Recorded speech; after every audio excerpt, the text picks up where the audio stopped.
some disturbing TikToks that shouldn't exist in our reality. Once you see these clips, you'll understand why. Let's get into it.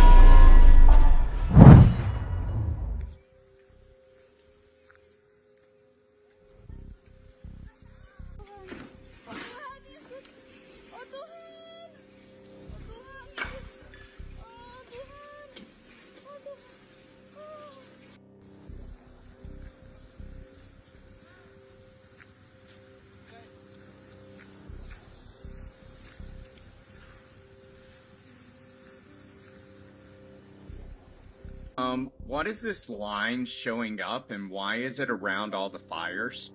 Here it is again at 3:30 p.m. and then again 1 hour later. And were you aware that just a couple of days ago, this haze was going pretty much all across America? And it's not just 100 acres or 1,000 acres or 10,000 acres. It is literally at times 300,000 acres. And a question for anybody that's older than 30, do you remember as a kid having these many fires coming across America? And has anybody seen this guy's video showing a microwave and he goes and puts wood in there and has nails put in the wood and what happens to it when he turns it on? Watch this. You will literally see fire start where there is metal contact. But places that did not have the metal contact did not catch on fire.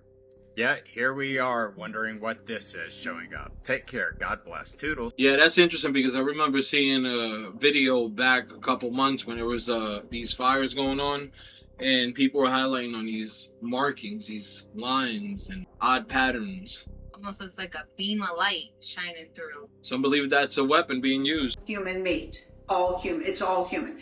The amount of people killed, sacrificed, ground up, and fed back to you is more than the cattle that's on the earth. Let's put it that way, okay?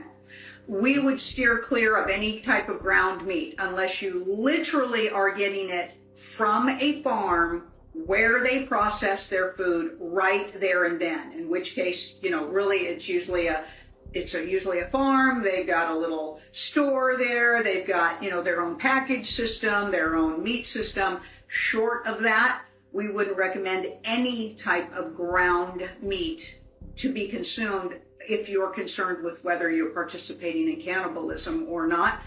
And the biggest issue, besides the obvious most only in 2026 do we need to make sure our meat doesn't have human in it. They say there's not enough good cows out there for the amount of meat that's being eaten every day in America. Yeah, I mean, look at all the burgers they're serving in the fast food joints all day, every day. Exactly. Not even including the meat that people are buying from the store and cooking home. Hilary Duff sits on stage in the middle of Madison Square Gardens and she's feeding her children pizza. After everything that's gone on and everyone knows and the crowd's booing her, completely demonically possessed. And the comments are saying, it's not that deep, it's just pizza.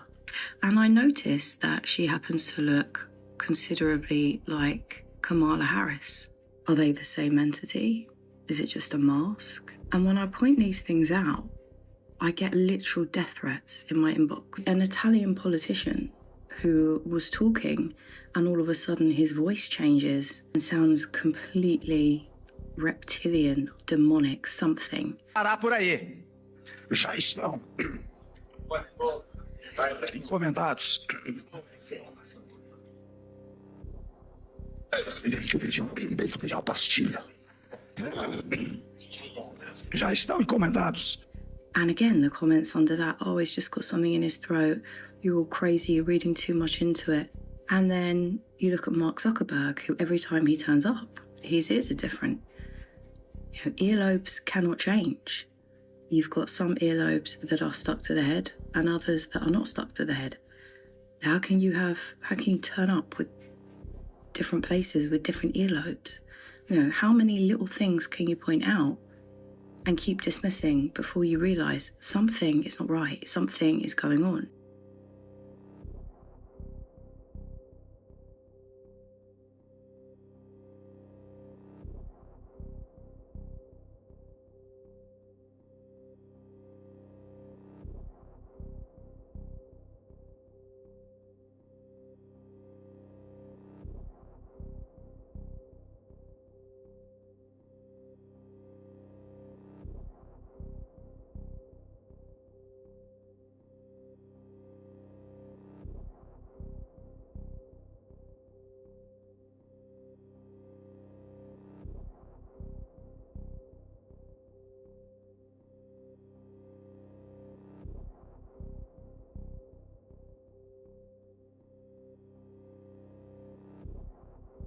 It definitely looks like something went down in Joshua's Tree National Park. Some people believe that weapons were used here, and that there was some sort of weapon used to melt these structures, whatever they were, houses, buildings.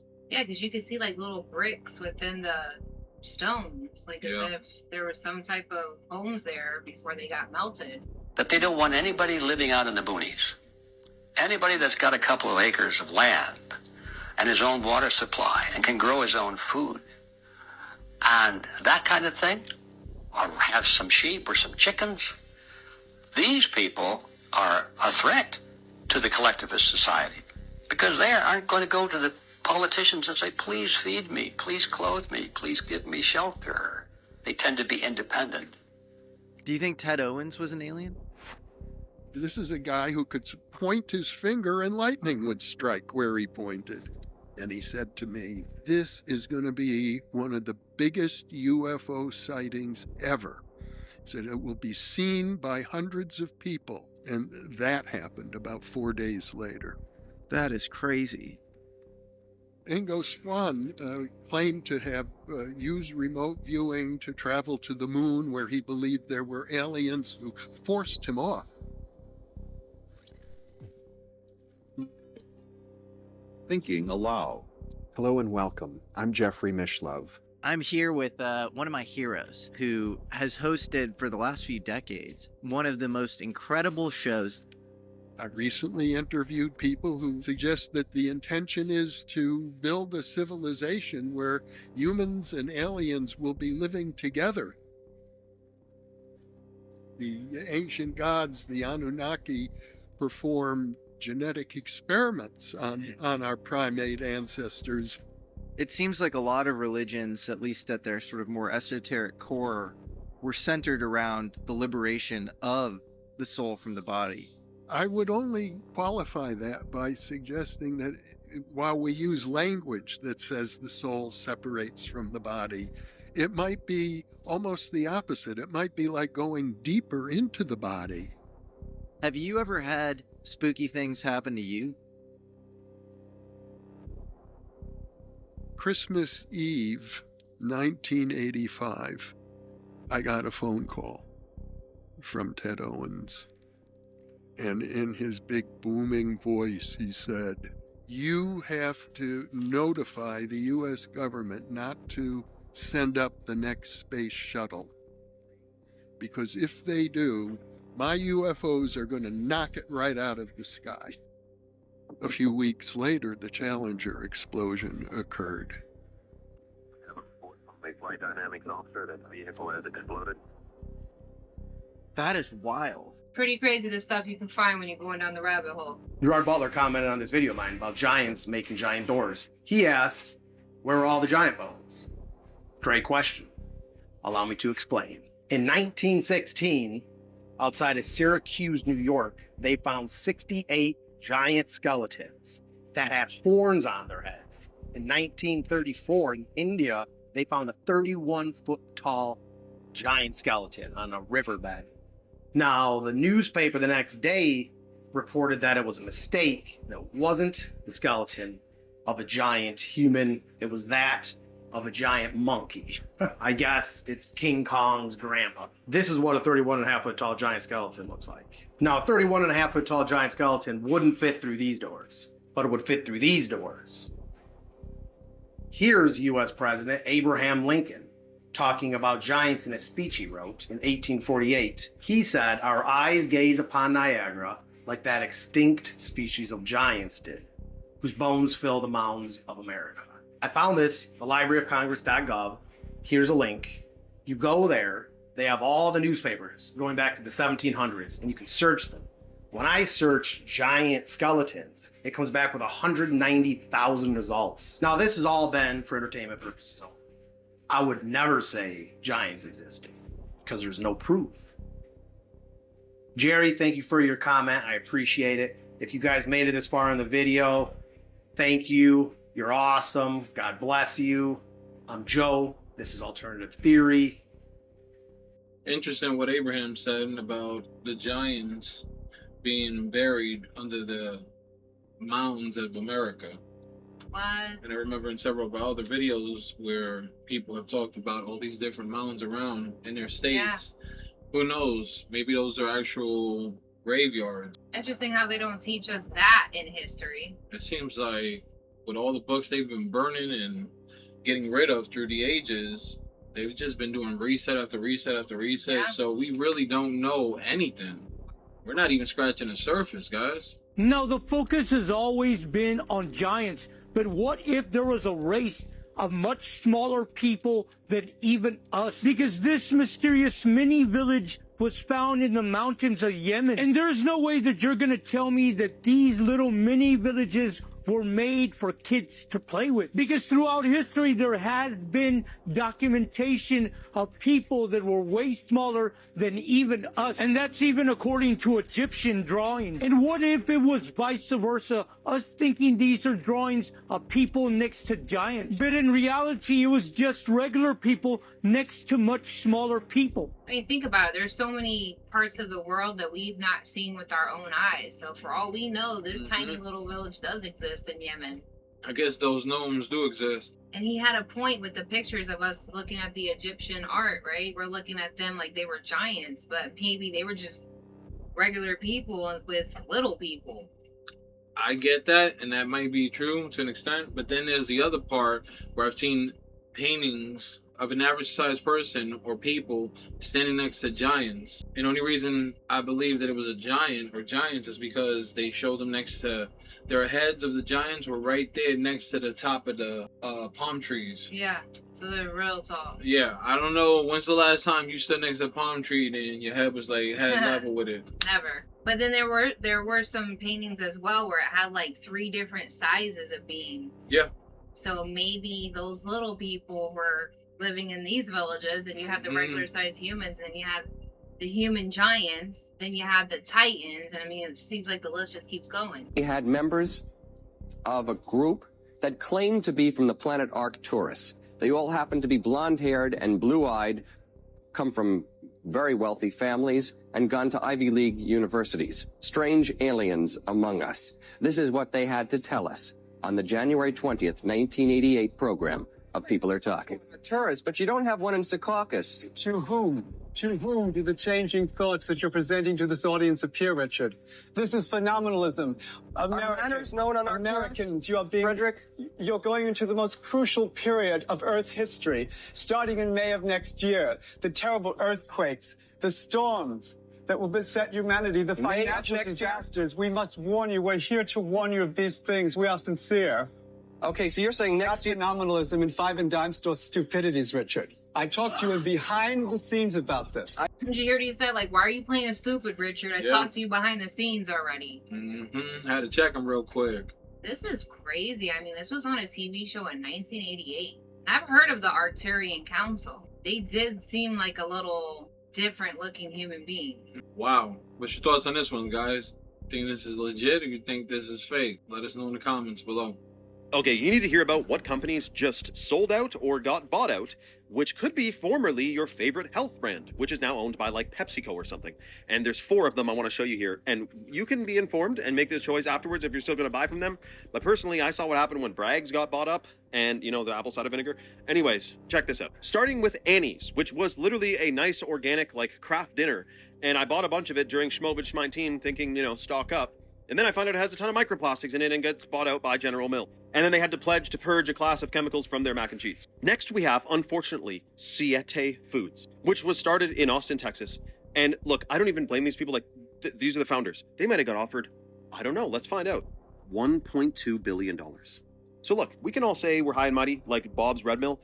If someone offers you $1.2 billion, dude, like, it'd be hard to say no to that. But also, they could have made them an offer they can't refuse. So I'm not even saying like these guys are bad for selling out, but just know we got to vote with our dollar here. Then we have Mars, which bought Kine. They also own, look at this, Mars owns Nature's Bakery, True Fruit. General Mills owns Larabar.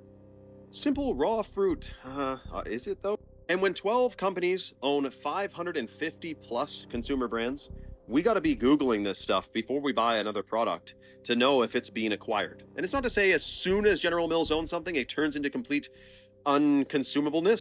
But we also know those companies sell some of the most shocking, unfortunate ingredients to the public, and I don't know that their interests are aligned with the healths of their consumers. You know what I'm saying? But let me know your thoughts in the comments below and follow for more. Question is, would you sell your business for $1.2 billion? I know a lot of these companies are saying how they're doing it for humanity, but as soon as they get offered the right price, they're signed, sealed, and delivered. And let's just be real, most people would do that because that's just the way this world works, right? If you don't have money, kind of screwed. So you gotta be able to dabble in the matrix system somewhat. And sometimes when you put in the effort and the work and you build something, yeah, and they offer you something like that, it's kind of hard to say no to it.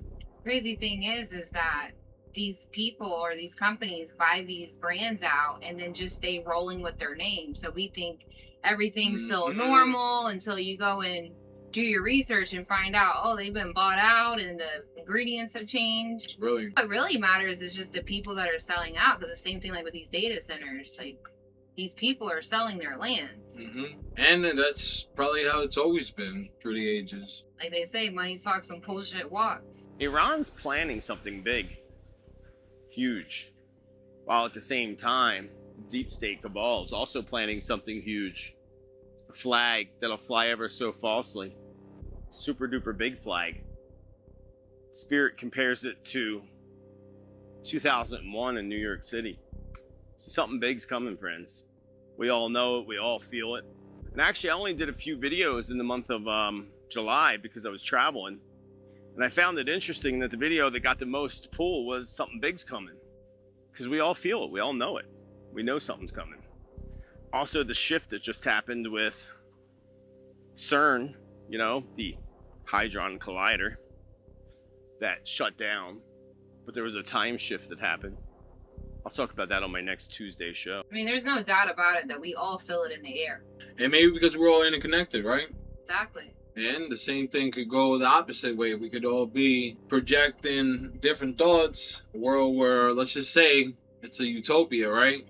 And even right now, me saying it, some people are rolling their eyes saying, yeah, right. And that's the shit. We got to change that. We got to change that view. We got to change that way of thinking, because these people, right, have set it up in a way where we work against ourselves, our own brothers and sisters. Yeah, they're counting on that negative loosh. Yeah, and it's a damn shame, because gotta admit, the shit feels good sometimes, right? To go ahead and vent, bitch, complain, be sarcastic, but in reality, it's like a double-edged sword. It really can, you know, also hurt you. It could harm you. So while you're having a good ha-ha, at the same time, that's probably why things aren't so great. I remember when I seen this clip before where there was this big hurricane coming and this group of people, like thousands of people got together and they started meditating, and they were meditating the storm to turn directions, and they were able to do that. I mean, if we all come together and we want to visualize something positive happening for us, we could create that too. But of course, we're going to need a lot more videos like this talking about it in order for us to get reprogrammed, right? Absolutely. Does anybody have any idea what's going on in New York right now? Since this morning, I have seen dozens of military vehicles traveling up and down the highways.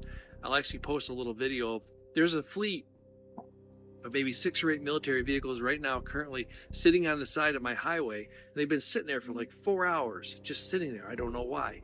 I don't know if there's something going on, if we're going to war, if we're getting ready for an alien attack, but there's something big going on in New York. And if you haven't noticed, have you noticed Verizon? If you have Verizon, our Wi-Fi and our cell phones all afternoon until tonight have not been working.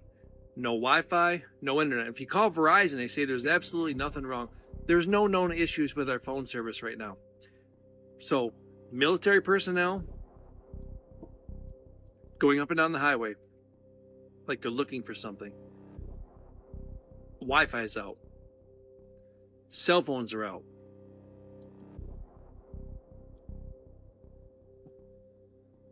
I think at this point, anybody in their right mind would be wondering what the hell is going on with the military lined up like that. Absolutely. And as far as like the signals going in and out, that's been happening a lot throughout the nation. People have been highlighting on that a lot. And seems like it's been ramping up this past week. You think it has something to do with these planetary alignments, or you think maybe it's man-made? Could be a combination, honestly. I mean, in my opinion, I feel like Earth is going through a cycle naturally. Mm-hmm. She's going through a change, and the elites are just trying to leverage it. This whole fucking town is empty, and I've been driving for 30 minutes. Check this out.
So the whole town looks desolate, but then there's this one tower thing that looks fairly newer. Like they got some kind of operation going on underground. Yep. For all we know, they could have a whole city underground, and the top half is not more than in the front. Their people can find. Something's off about this. I mean, in a time when we're having a housing crisis and people need places to live and they got a whole abandoned town like that, I don't know. I think this might be some kind of cover-up. Extraterrestrials are not some magical beings, but their technology can feel like magic to the untrained mind. What do I mean by that?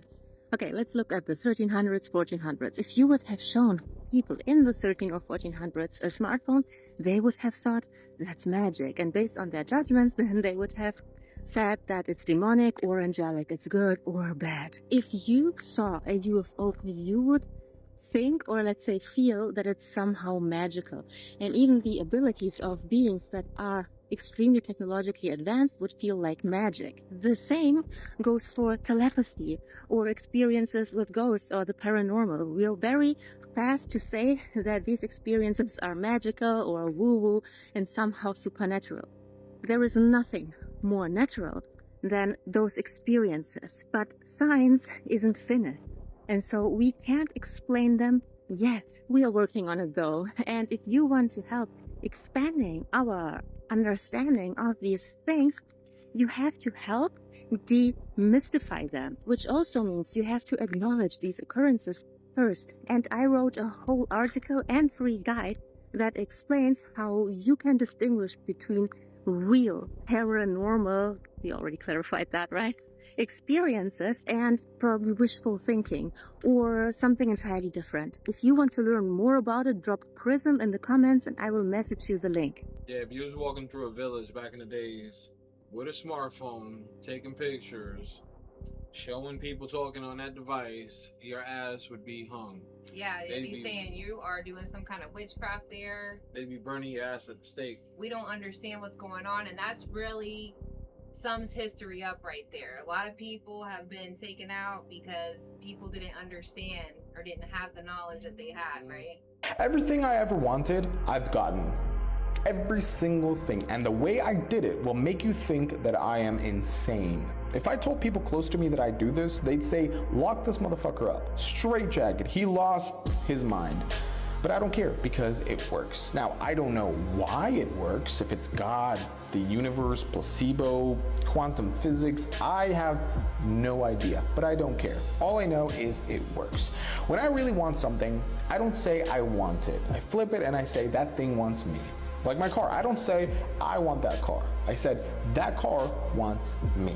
That car really needs me. I am the missing piece that car has been waiting for. And I know it sounds crazy, but 2 years ago, I saw an R8 online and I said, that's me, Now it's in my driveway. And here's why I think it works. Because when you want something, you chase it from a place of lack. You're desperate, you're reaching. But when you believe that it wants you, you're calm, you're confident. You act like it's already coming, and somehow people, ideas, circumstances come into your life that allow for that thing to happen, and it always does. I can't explain it, but I stopped trying to explain it the day that it started working. So if there's something in your life that you want to attract your way, this is definitely worth a try. Yeah, really. I mean, how many of you guys that are watching this, ladies and gentlemen, that are watching this channel, have had an experience where you felt like, hey, I deserve that, or you know what, I'd love to have that, and you had some sort of way of, I don't know, attracting it, manifesting it. You actually, let's just say, for those of you that think that way, any of you actually believe that you create, any of you actually believe that you manifest things in your reality? Okay, so for those of you out there, there's a way that you think, right?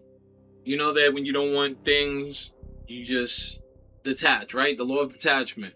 And you also know the things that you would like to have in your life, you are going to what? Attract, right? So you're going to have a certain way of thinking. Law of attraction. Exactly, right? How many of you actually practice this and have had this actually work in your lives? Something very similar to this. Go ahead and share it down below. Let's go ahead and see how many people in the World Watcher community actually believe in manifestations and creating a reality. So here's the secret of the universe they don't tell you in school. Did you know you can literally harness the entire energetic network of trees in order to expand your consciousness and bring yourself into deeper states of awareness? The beautiful thing about trees is they're connected to each other. These are literally beings that incarnated here to have a soul experience, but do it in the one place fixed in the ground. You and I can move around, and that's part of our journey in these vessels. For a tree, it is actually to link with other trees in the forest, in the jungle, through their natural energetics and the energy that they emit. You can tap into this grid of knowledge. All you have to do is put your hand on the tree and ask for the tree to send you the information that you require in order to expand your soul mission and come into abundance. Yeah, like I said, they don't teach you that shit in school. Hand on tree, hand on heart, ask. Yeah, this is definitely the shit they don't teach you in school. Yeah, facts. In fact, what did he say? Hand on tree, hand on heart, and ask? Yep. I'm about to go check it out. I'll let you know in the next video.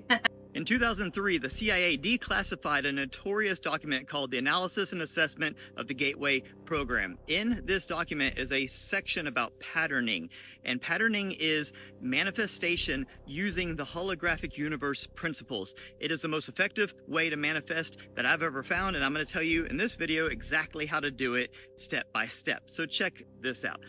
So patterning uses the principles of the holographic universe theory, which basically states that everything in the back end is informational. So if you think about it like a website, like this, our actual physical reality here is the front end. If you go to a website, you can't change the front end of a website. You can't go and change the text or rearrange pixels on a screen. It's done.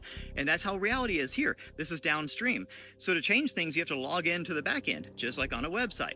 Well, how do you log into the back end? Well, the best way we have found to log in to the back end of reality, where you can actually change things, is by using something called Focus 12, which is part of the Gateway experience from the Monroe Institute. It's amazing. This is what Army intelligence discovered. This is what CIA discovered. This is what people have been using for 50 years. It's the best way to log in to the back end. Now, once you're logged into the back end, you need to arrange that information, okay? So that's what patterning is. Patterning is making patterns of information. It's kind of like, think about a word. Words are just random letters, right? So random letters don't make any sense, but when you put them in a pattern, you organize them, now it's a word. That's how information works. The best way to organize information is visualization, using your mind, because at that point, you're in the back end. The back end is the holographic mind of God. So you're using your mind to interact in that space to organize information into a visualization. So visualize it, make it so realistic that you can just see it in your mind's eye. It's freaking real. Then the key is you have to reduce the inertia. Inertia says that things in motion want to say motion, things at rest want to say at rest. It's up to something else to either stop it or start it. So what we have to do is take this visualization And we have to give it action, give it life, give it momentum and direction. That's what intention does. So you infuse your visualization with intention, give it life, give it direction, then you explode it out into 1,000,000 pieces. So each little piece reaches every nook and cranny of this imaginal space, because the holographic principle states that the part encodes the whole. So if you take a holographic image, shatter it into 1,000,000 pieces, each little piece encodes the whole, all the data for the whole. So now that information has gone to every single part of the holographic back end of the universe. Then you come to the front end, which is your daily waking life, and you use the law of assumption to assume everything's happened. You do what Neville Goddard says, is live in the wish-fulfilled state. Live your life as if this thing is a done deal. It's just a matter of time. Wait for the universe to deliver it in the time and manner it sees fit, and just live your life knowing that your pattern, your manifestation, is on its way. Click below to see the link to my entire video where I break down this whole phenomenon, and let me know what you think about this Have a Beautiful Day piece. It's kind of interesting because, you know, you were saying whether you believe in manifesting or not, right? So whether you believe in it or not, the CIA does. So there is something to it. Yeah. And whether you believe in it or not, it shit's still happening. Oh, yeah. You're still brewing something up. Right. We just don't have the manual, right? Everybody's kind of like figuring it out themselves based on their own experiences. The wildest thing is when you see people that had that negative outlook or that lower vibrational outlook, and they didn't believe, and they just thought life was happening to them. So they were always saying, "Oh, life's a B, right? Life's a bitch." And in reality, when they realize and they have their moment of awakening, then they look and they say, "Damn, the whole time I've been doing this to myself. I'm the one that was creating all of this somehow, some way, because of cause and effect." You know. So when they made a decision, they chose one path. There was things that were connected to it that they were gonna just bring into their reality. And then once they realized life wasn't happening to them, it was happening for them, that's when it changed the game. That's when the game changed. Most people think spirituality is all about love and light, but they forget one simple truth. You cannot find the light without walking through the darkness. True awakening is not just seeing beyond the illusions of the world, it's facing the shadows within yourself. When you open your mind and break free from the illusion of our three-dimensional world, you realize that much of what you believed was a lie. This can feel like destruction, as if your entire sense of self is being torn down. And in a way, it is. Because to awaken, you must let go of the old, confront your past, and rebuild yourself from the ground up. This is not easy. Many people feel lost or even overwhelmed by the weight of spiritual knowledge. The deeper you go, the more detached you may feel from this physical world. But here's the paradox. The world isn't meant to be rejected. It's meant to be embraced. Maybe when we think our worlds are falling apart, it's actually falling apart to fall into place for something better to form. And also remember, if you want change, you're gonna have to be willing to change. I know that takes a lot of people a long time to realize, but hey, maybe that'll help somebody watching today. Welcome to the fucking show.